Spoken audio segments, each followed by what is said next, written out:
Assalamualaikum warahmatullahi wabarakatuh. Om Swastiastu, Namo Buddhaya. Perkenalkan, nama saya Salwa Putri Amanda, NIM 2210301014. Kali ini saya akan mempresentasikan tentang pembentukan alam semesta dan karakteristik tata surya. Pembentukan alam semesta dan tata surya. Pembentukan alam semesta terbagi dalam beberapa teori, yaitu teori steady state atau teori keadaan tetap. Teori ini beranggapan bahwa alam semesta itu tak terhingga besarnya, juga tak terhingga tuanya. Yang kedua ada teori Big Bang atau teori dentuman besar. Ialah meledaknya massa yang sangat besar dengan dahsyat karena adanya reaksi inti. Yang kedua ada teori terbentuknya galaksi. Yang pertama, hipotesis Fowler. Galaksi berawal dari suatu kabut gas pijar dengan massa yang sangat besar. Kemudian kabut mengadakan kontraksi dan kondensasi sambil terus berputar pada sumbunya. Ada massa tertinggal yakni pada bagian luar dari kabut pijar tadi. Yang kedua ada Milky Way. Matahari merupakan salah satu anggotanya.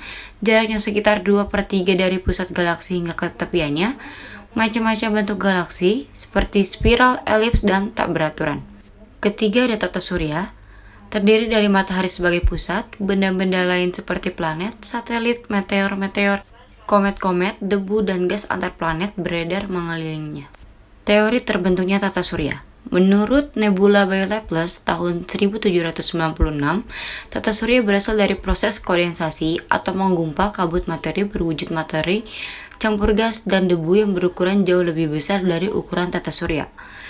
Yang kedua, menurut Plastesimal by Chamberlin M. Moulton, terbentuk dari gas yang ditarik keluar dari matahari. Gas tersebutlah yang akan membentuk planet dan disebut sebagai plastesimal. Dan yang terakhir menurut Tidal by James Jans and Harold Jeffrey tahun 1919, teori ini mengatakan pada saat bintang melintas di dekat matahari, sebagai massa matahari tertarik keluar sehingga membentuk semacam carutu. Selanjutnya ada karakteristik anggota tata surya. Tata surya terdiri atas matahari, planet-planet yang mempunyai orbit terbentuk elips, meteor, asteroid. Berikut beberapa sifat yang dimiliki oleh anggota tata surya. Yang pertama ada matahari. Matahari adalah pusat tata surya. Jarak matahari ke bumi sekitar 150 juta kilometer. Waktu yang dibutuhkan sinar matahari untuk sampai ke bumi 8,33 menit. Yang kedua ada planet, merupakan benda langit dalam tata surya yang bergerak mengelilingi matahari pada lintasan orbit yang stabil. Dahulu kita mengenal ada 9 planet, yaitu Merkurius, Venus, Bumi, Mars, Jupiter, Saturnus, Uranus, Neptunus, dan Pluto. Tetapi saat ini yang diakui sebagai planet anggota tata surya hanya 8, kecuali Pluto. Suatu benda angkasa dapat disebut sebagai planet apabila memiliki syarat-syarat berikut. Berada dalam suatu orbit yang mengelilingi matahari, mempunyai berat yang cukup untuk gravitasi dirinya dalam mengatasi tekanan, dan merupakan objek yang dominan dalam orbitnya sendiri. Berikut ini beberapa karakteristik khas dari planet-planet dalam tata surya. Yang pertama ada Merkurius. Merupakan planet terdekat dengan matahari, jaraknya dengan matahari kurang lebih 57 juta kilometer, sedangkan jarak dengan bumi sekitar 92 juta kilometer, ukurannya hanya 27% dari ukuran bumi. Yang kedua ada Venus, menjadi planet yang paling terang. Oleh karena itu, planet ini sering disebut bintang fajar atau bintang senja. Yang ketiga ada Bumi. Seperti planet yang lain, tidak memiliki cahaya. Bumi mempunyai satelit yaitu bulan sebagai satelit alami bumi. Mempunyai gerakan mengelilingi bumi dengan waktu putaran 29,5 hari. Bumi mempunyai masa rotasi sekitar 23 jam 56 menit dan masa revolusi sekitar 365 hari 6 jam.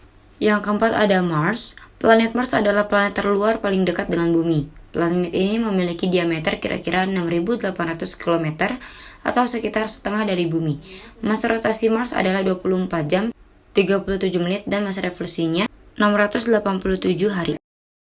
Yang kelima ada Jupiter, planet terbesar yang ada di dalam tata surya. Berat Jupiter 2,5 dari bumi. Keunikan yang dimiliki Jupiter yaitu rotasinya lebih cepat yaitu 10 jam, sedangkan revolusinya membutuhkan waktu yang sangat lama yaitu 12 tahun. Yang keenam ada Saturnus yang mempunyai keunikan dikelilingi dengan cincin yang terbentuk dari potongan jutaan es. Jarak Saturnus dengan matahari sekitar 1,4 miliar kilometer, masa revolusinya sekitar 30 tahun, sedangkan masa rotasinya sekitar 10,5 jam. Ketujuh ada Uranus, merupakan salah satu planet yang jauh dari matahari. Masa revolusi Uranus sekitar 84 tahun dan rotasinya sekitar 11 jam. Akibatnya satu sisi planet mengalami siang selama 42 tahun, sedangkan sisi yang lain mengalami malam selama 42 tahun. Yang kedelapan ada Neptunus. Ukuran Neptunus juga besar, meskipun tidak sebesar Jupiter. 1 tahun di Neptunus sama dengan 165 tahun di bumi, sedangkan 1 hari di sana sekitar 16 jam di bumi. Selanjutnya ada asteroid, merupakan planet berbatu yang kecil diameter 1700 km dengan jumlah yang sangat banyak. Dalam tata surya, terdapat beribu-ribu asteroid yang juga mengelilingi matahari. Asteroid yang orbitnya melewati orbit bumi dinamakan asteroid Apollo. Dan yang terakhir ada meteor, disebut sebagai bintang jatuh, merupakan bagian dari asteroid yang terpisah. Meteor yang jatuh terkadang sangat banyak dan disebut sebagai hujan meteor. Ketika terjadi hujan meteor, juta meteor masuk ke dalam atmosfer bumi. Tetapi sebagian besar terbakar habis sebelum mencapai permukaan bumi. Meteor besar yang jatuh ke bumi akan membentuk kawah besar seperti kawah Beringer di wilayah Arizona yang jatuh kira-kira 40.000 tahun yang lalu. Baik, sekian presentasi dari saya. Kurang lebihnya mohon maaf. Terima kasih. Assalamualaikum warahmatullahi wabarakatuh.